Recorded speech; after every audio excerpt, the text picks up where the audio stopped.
به سدما اشکنجدانه کالامێرێکی جانێخوا ji desta berdevkerê xistina mafên mirovan ya Efrîn û Sûriyê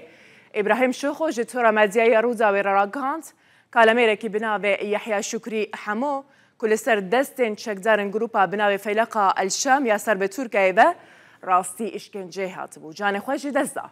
İbrahim Şoxo ji rûza wê re got Yehya Şukrî Hemo bi sedema îşkenceya ku li çekdaran dîtibû yan ji wan dîtibû كتبوا روشكة تندرستية خرابدة ده أنجام دجي روجا إنه 14 نيسان 2023 جان خوا جدز ده هر لجوري وان زانياريان يحيى شكري حمو كجمال باتا خجنية جگند إسكانية سر بناحية شيرواية إبارة دوشنبه 27 آذار 2023 جالي چکزارن وی گروپی و هاتوا گرتنو إشكنجدان سدما ويكيجي أو بوكو يحيى حوالي $300 ورگرتبو کوکریوی جه لبنان جرشانده بود.